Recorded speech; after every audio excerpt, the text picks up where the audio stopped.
살자. 지혜롭게 살자. 아멘. 여러분, 우리 믿음의 성도들이 지혜롭게 살아야 할 줄로 믿어요. 세상이 아무리 강하고 대단한 것 같아도 이 지혜롭게 사는 자를 당할 수가 없어요. 옛말에 그런 말이 있었습니다. 몸으로 싸워 이기는 놈보다 몸으로 싸우는 놈하고 머리로 싸우는 놈하고 싸우면 머리로 싸우는 놈이 이긴다는 얘기가 있어요. 그러니까 지혜로 이 몸을 이길 수 있는 거거든요. 오늘 말씀에 22절에 그런 말씀이 나오잖아요. 읽어봐요. 시작.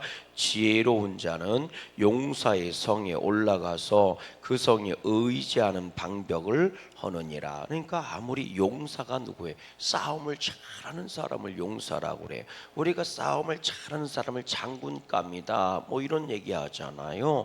그 싸움을 잘하는 사람이 아무리 성을 잘 지킨다고 해도 지혜로운 자를 이길 수가 없다는 거예요. 다시 말하면 책사라고 그러죠. 전략을 짜고 전술을 짜고 이런 사람이에요. 이런 사람을 당해낼 수가 없대요. 아무리 강한 용사가 있고 강한 장군이 지키고 있는 것 같아도 지혜를 가지고 달려들어서 허물고 구멍을 내고 이러면 무너질 수밖에 없는 거죠. 그래서 장수들도요 용자가 있어요. 앞에서 무술 실력이 뛰어나서 기운이 세서 아주 싸움을 잘하는 사람이지요. 근데 그런 장군보다도 지장이라고 있습니다. 이 용장은 지장을 이길 수가 없다는 거예요. 용장이 누구냐? 앞에 나가서 막 나를 따르라고 막 싸우는 사람을 용장이라고 해요. 장군인데 용기가 아주 충만한 장군이라고. 그래서 왕이요 나를 선두로 세워주세요 뭐 이런 사람들이에요. 용장이거든요. 근데 용장이 아무리 강해도 지장을 이길 수 없다. 지장이 누구냐? 지혜로운 장군이라는 거예요.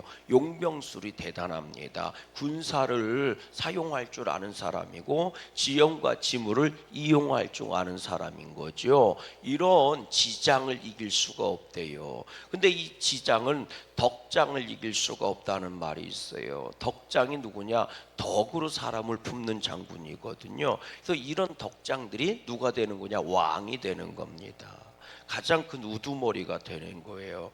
그래서 여러분 이 용장도 대단하지만 장비 같은 사람이 용장인 거예요. 지장을 이길 수 없고 지장을 아무리 대단해도 덕장을 이 유비 같은 사람이 덕장인 겁니다. 그래서 왕이 되는 사람들을 말하는 거거든요. 여러분 우리 양구감에게는 지장이 되고 덕장이 되기를 주의 이름으로 소망합니다. 막 용장도 필요하고 지장도 필요하고 덕장도 필요한 거예요. 근데 오늘 말씀 보니까 지혜로운 자는 용사의 성에 올라가서 그 성을 의지하는 방벽을 헐어버린대요. 기초를 헐어버린다는 거죠. 그러니까 지혜가 그만큼 중요하다는 거예요. 하나님께 지혜를 달라고 구하시길 주의 이름으로 소망합니다. 그런데 잠언의 말씀을 보면 지혜의 대표적인 게 나오는데 그게 뭐냐면 입과 혀입니다. 그래서 우리 23절 말씀 읽어봐요. 시작. 입과 혀를 지키는 자는 자기의 영혼을 환난에서 뭐하느니라? 지킬 수 있다고요. 그러니까 정말 지혜로운 자의 특징 중에 하나가 뭐냐? 그건 입과 혀를 잘 사용한다는 겁니다. 잘못 사용하면 어떻게 되는 거예요? 무너진다는 거예요. 그 심판을 받는다는 겁니다. 그래서 지혜로운 자의 특징은 그 입으로 축복을 말하지 저주를 말하지 않는다는 거예요. 그 혀로 사람을 살려내지 사람을 죽이지 않는다는 겁니다. 그래서 우리의 그런 말이 있잖아요. 가만히만 있어도 중간은 간다. 지혜로운 사람은 해야 할 말과 하지 말아야 될 말, 그리고 말을 해야 할 때와 하지 말아야 할 때를 구분하는 게 지혜의 시작이라는 거예요. 아멘이십니까? 여호와를 경외함이 지혜의 근본이라고 얘기했어요. 그 얘기는 뭐예요? 하나님을 믿고 섬기는 것이 지혜의 시작이라는 얘기거든요. 그러면 여러분, 어떤 때 우리가 말을 하고 어떤 때 말을 하지 말아야 될까? 하나님을 의지하는 것이 지혜의 근본이고 지혜의 시작이고, 하나님을 닮는 것이 지혜의 근본이고 지혜의 시작이니까, 여러분, 하나님이 기뻐하시는 말을 하는 거고 하나님 기뻐하지 않는 말을 하지 않는 거예요. 또 하나님이 원하실 때는 그 입과 그 혀를 사용하는 거고, 하나님이 원하시지 않을 때는 그 입과 혀를 사용하지 않는 거예요. 이게 지혜로운 사람이라는 거예요. 근데 어리석은 사람들은요, 교만해서 정말 하지 말아야 될 때 말을 하고 하나님을 드러낼 때 자기를 드러내는 거예요. 그래서 무너지고 그리고 심판을 당한다는 거죠. 여러분, 그 다음 구절 한번 보세요. 24절 읽어보세요. 시작. 무례하고 교만한 자를 이름하여 망령된 자라 하나니 이는 넘치는 교만으로 행함이라. 무례하고 교만한 자, 교만한 자가 무례하고요, 무례한 자는 교만하지 않은 자가 없다는 거예요. 무례하다라는 얘기가 뭐예요? 예가 없다고요. 질서가 없다고요. 그러니까 교만한 자는 질서가 없대요. 무슨 질서예요? 세상의 질서를 말하는 게 아니야. 하나님의 질서가 없다는 거예요. 영적인 질서가 없고 하나님이 기뻐하시는 길, 이런 거 구분이 없다는 거예요. 그런 사람이 무례한 자거든요. 그러니까 사회적으로만 단순히 무례한 자가 아니라 하나님이 볼 때 무례한 자, 질서가 없는 자, 생명의 질서가 없어요. 그래서 넘나드는 거예요. 왜 그러느냐? 중심이 하나님께 있지 않고 나한테 있는 거예요. 자기한테 있는 거예요. 이런 사람이 교만한 사람입니다. 교만한 사람이 누구예요? 하나님의 중심으로 살지 않고 나 중심으로 사는 거예요. 내 기분대로 사는 거예요. 이런 교만한 자의 특징이 있습니다. 이런 사람들은요, 망령된 자라 그러는데, 망령되다, 이게 무슨 얘기냐면 이 멸시를 하는 자를 망령된다고 얘기해요. 그러니까요, 이런 교만한 자, 이런 무례한 자들의 특징이 뭔지 아십니까? 어디 가서요, 내가 무시당하는 걸 못 견뎌요 해요. 그래서 화를 잘 내고 흥분을 잘합니다. 이 교만한 자의 특징입니다. 화를 잘 내고 흥분을 잘해요. 흥분하니까 당연히 뭐가 터져요? 감정의 말들, 화가 터져요. 어디 가서요, 자기가 무시당하는 걸 견디질 못해요. 자기가 무시당하는 말을 들으면 막 흥분하고 견디질 못합니다. 이 교만한 자의 특징이고 무례한 자의 특징입니다. 지혜가 없는 자의 특징이에요. 또 이런 교만한 자의 특징 중에 또 뭐가 있냐면 그런 것도 있습니다. 어디 가서 말이죠, 막 자기가 반박당하고 내 의견이 막 반박당하고 이런 거를 못 봐줘요. 그리고 또 이런 사람들의 특징은요, 그런 것도 있습니다. 내가 무슨 내 눈에 거슬리는 걸 보질 못해요. 이게 교만한 자의 특징입니다. 그래서 내 마음이 안 드는 걸 견디질 못해요. 당장 막 바꿔놔야 돼 막. 이게 교만한 자의 특징입니다. 흥분을 잘하고, 그래서 자주 넘어지기도 하고요. 그것 때문에 여러분, 우리는 겸손한 자들이 되기를 주의 이름으로 소망합니다. 그래서 나도 모르게 내 입이 나가고 내 혀가 움직이기 시작하는 거예요. 사람이 살다 보면 여러분, 무시당할 때도 있고요, 때로는 내 눈에 꼴사나 보일 때도 있고요, 때로는 내가 무시당한다고 생각할 때도 있고, 그리고 때로는 말이죠, 내가 얘기한 의견들이 반박을 당할 때도 있어요. 가로막힘을 당할 때도 있어요.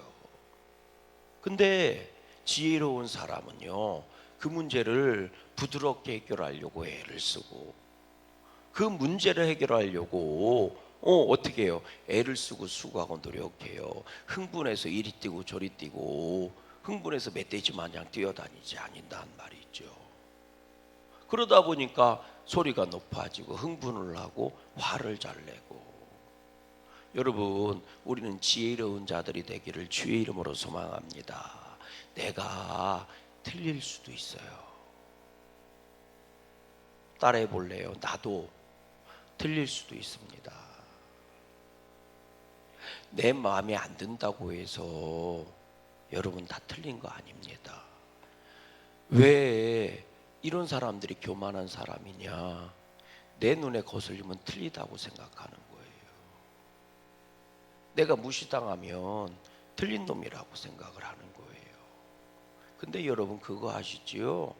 내가 틀릴 수도 있습니다. 저 사람이 틀린 게 아니라 내가 틀릴 수도 있다고. 저 사람이 악이 아니라 내가 악일 수도 있고, 저 사람이 잘못하는 게 아니라 내가 잘못한 것일 수도 있어요. 깨달아지십니까? 근데 사람들은요, 교만해서 내가 볼 때 마음에 안 들면 틀린 거라고 생각을 하는 거예요. 절대로 그렇지 않습니다.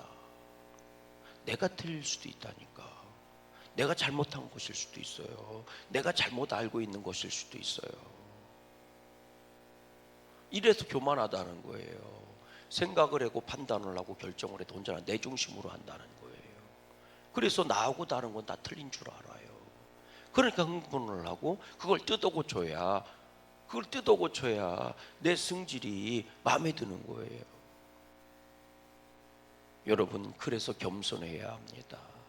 언제나 믿음의 성도들은 하나님 앞에 와서 엎드릴 줄 알아야 돼요. 그래서 지혜의 근본이 하나님이신 겁니다. 하나님을 경외한다는 게 뭐예요? 주님 앞에 와서 무릎을 꿇고 예배하고 주님을 높여드리고, 아멘이십니까? 주님의 뜻을 묻는 게 하나님을 경외하는 거예요. 그래서 하나님만이 오르신 겁니다. 아멘이십니까? 믿음의 성도는요, 지혜의 근본은 하나님만이 옳습니다. 내 말이 맞잖아가 아니에요. 하나님만이 맞습니다. 하나님만이 진리이십니다. 당신만이 내가 걸어가야 할 길입니다. 하나님만이 모든 진리의 근본이십니다. 그래서 하나님은 맞습니다. 나는 뭐예요? 틀립니다. 그러니 가르쳐 주세요. 알려주세요. 이게 여호와를 경외하는 사람의 태도란 말이에요. 이게 겸손이란 말이에요. 겸손이 나 못해요, 나는 부족해, 이게 겸손이 아니에요. 겸손은 뭐냐? 하나님만이 오르십니다. 그러니 그 오름을 나한테 알려주세요. 당신만이 의로우십니다. 당신만이 진리입니다. 그러니 그걸 나한테 가르쳐 주세요. 이게 겸손한 자예요. 당신이 말씀하시면 그것이 옳음인 줄 알고 행하겠습니다. 이게 겸손이라고요. 이게 믿는 자의 자세라고요. 그런데 우리들은 어느 순간 교만해져서요, 내가 무시당한다고 생각하면 분노하고, 그래서 조그맣게 무시당한, 조금만이라도 무시당하는 말을 하면 견디지를 못해 복수를 해야 되는 거예요. 이게 미련한 자라는 거예요. 내가 조금만 내 눈꼴 씌어도 못 봐주는 거예요. 아니에요. 내가 틀린 것일 수도 있어요. 내 시각이 잘못된 것일 수도 있어요. 그래서 믿음의 성도는 무릎을 꿇고요, 주님께 구할 줄 알아야 돼요. 아멘이십니까? 그래야 됩니다. 우리는 지혜롭게 사시기를 주님의 이름으로 간절히 소망합니다. 여러분, 교만한 자는요, 결국 무너질 수밖에 없어요. 무례하고 교만한 자를 이름하여 망령된 자라 이야기한다는 거예요. 망령된 자라, 이게 뭐예요? 그거는요, 업수이 여김을 당하는 것이에요. 교만한 자는 결국 업수이 여김을 당할 수밖에 없고 사람들한테 조롱거리가 될 수밖에 없다는 거예요. 이런 사람은요, 결국 교만으로 행해서 무너질 수밖에 없다는 거죠. 또 읽어보세요. 25절 말씀 시작.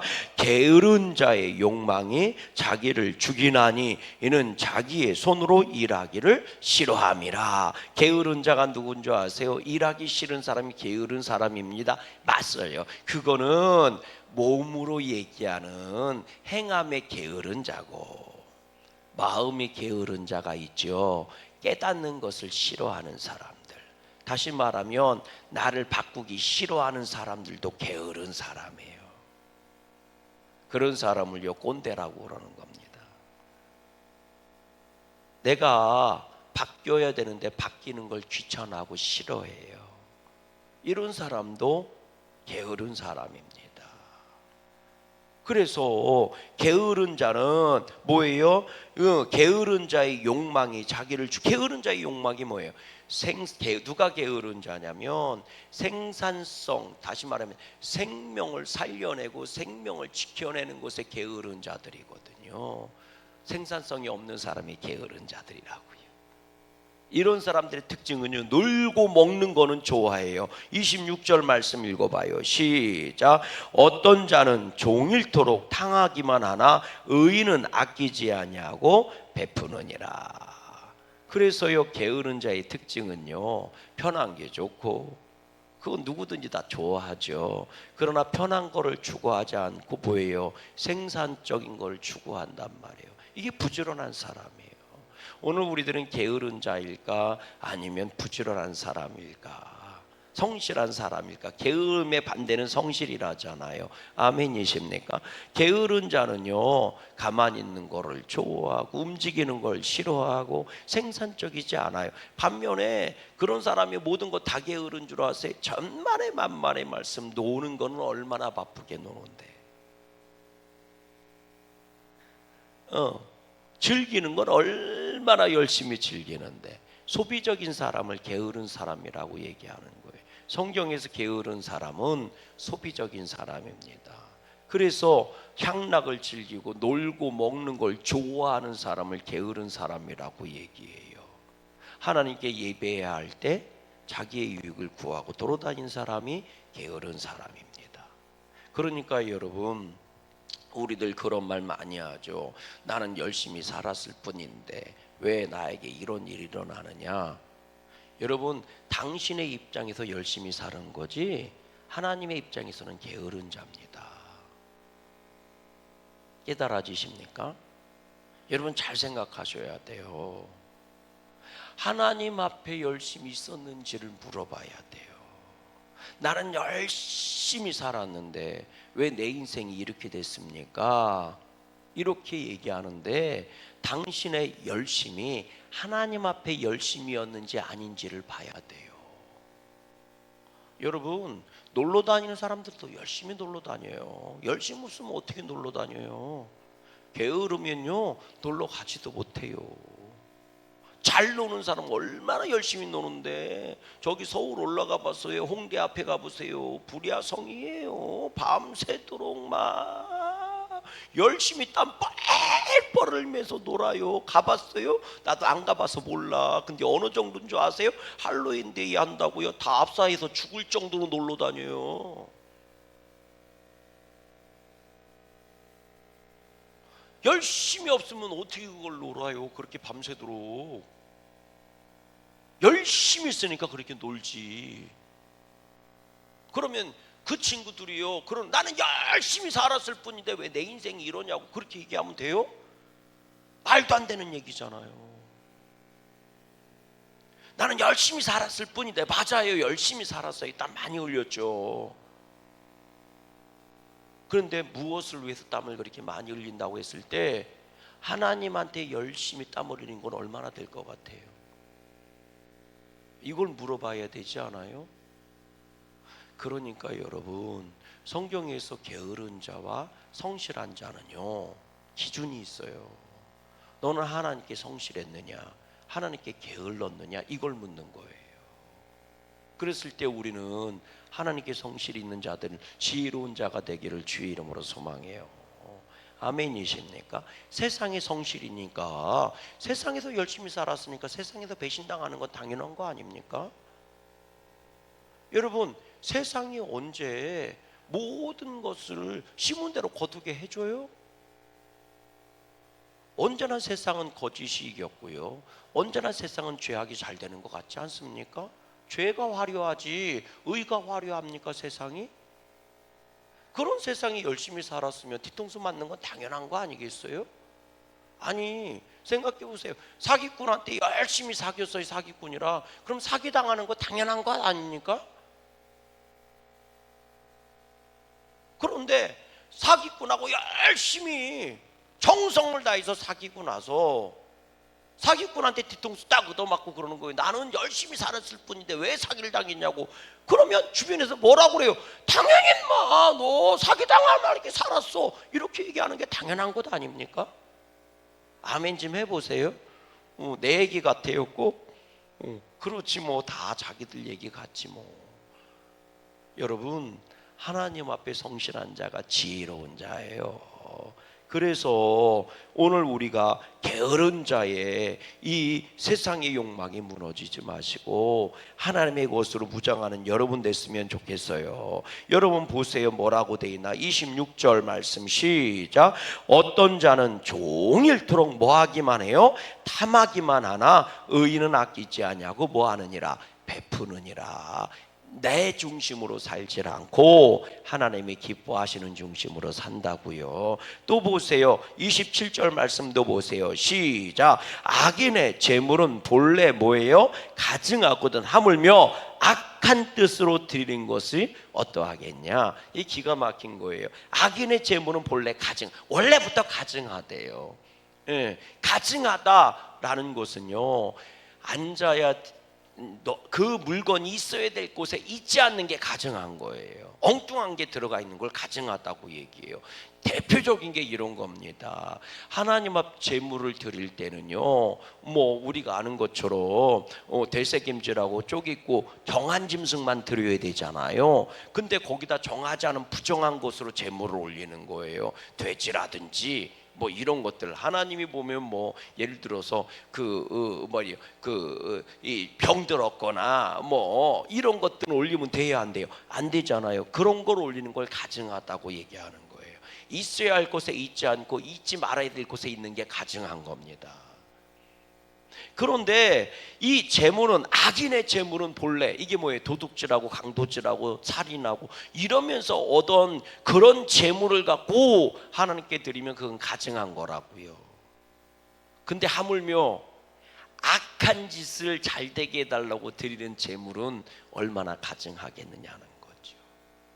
그러니까 게으르다는 것은 단순 육신의 문제도 아니고 옳고 그르다는 것도 단순히 육신의 문제가 아니라는 거죠. 하나님이 기뻐하시는 재물이 온전한 재물이 되는 줄로 믿어요. 하나님이 기뻐하시는 마음을 품고 드리는 게 온전한 재물인 줄로 믿어요. 그래서 하나님이 우리의 중심을 보신다는 말씀을 하시는 거거든요. 오늘 우리들이 하나님 앞에 복 있는 자들이 되기를 주의 이름으로 소망합니다. 그런 사람은 발걸음이 힘이 있을 수밖에 없어요. 28절이요. 시작. 거짓 증인은 패망하려니와 확실히 들은 사람의 말은 뭐예요? 힘이 있느니라. 진리 가운데 있는 사람은 발걸음부터 힘이 있고요, 말하는 것부터 자신감이 있어요. 반면에 말이죠, 악인들은요, 29절 보세요. 시작. 악인은 자기 얼굴을 굳게 하나 정직한 자는 자기 행위를 삼가하느니라. 굳게 한다는 얘기가 뭐냐면 화를 낸다는 뜻이 아니고요, 악인은 자기 얼굴을 굳게 한다는 게 뭐냐면 이렇게 웃으면서, 악인은 자기 말이 사실이고 진짜인 것처럼 속이기 위해서 언제나 굳게 한다, 그거예요. 사기꾼이 화내는 거 봤습니까? 항상 웃고 있지. 그게 굳게 한다는 거예요. 거짓말을 하는데도 불구하고, 거짓 증언을 하는데도 불구하고 아주 내색 하나 안 하고 한다. 그래서 거짓말을 해도 아주 표도 안 내고 거짓말을 한다는 게 이런 뜻인 거예요. 그게 굳게 한다는 뜻이에요. 탈을 바가지를 집어 쓴 것처럼. 악인은 그렇게 행한다는 거예요. 그러나 정직한 자는요, 그렇지 않죠. 그래서 삼가한다는 거예요. 다 드러나기 때문에 그래요. 그러니까 하지 말아야 될 짓을 안 한다는 거예요. 정직한 자는. 그런 자는 주 안에서 복이 있는 줄로 믿어요. 세상 것으로 아무리 충만하게 채워도요, 하나님을 당하지 못한다고 했어요. 우리 30절 말씀이잖아요. 지혜로도 못하고 명철로도 못하고 모략으로도 여호와를 당하지 못하느니라. 별짓을 다해도 하나님을 이길 수 없다고요. 지혜로운 자는 용사의 성을 허물어 버린다는 거죠. 우리의 지혜가 누구예요? 하나님입니다. 하나님 앞에 정직하시고 하나님 앞에 성실하시고 하나님 앞에서 부끄럽지 않고 의의 길을 당당하게 걸어가는 저와 여러분 됐으면 좋겠습니다. 그래서 싸울 날 위하여 마병을 예비해 놓고 별짓을 다 해놓고 이김은 하나님께 있어요. 성을 하나님이 지켜주셔야 하고 싸울 때 하나님이 함께 해주셔야 이깁니다. 인생 승리하기를 원하십니까? 하나님과 함께 하세요. 오늘도 복된 하루가 되기를 주님의 이름으로 소망합니다. 하늘에 계신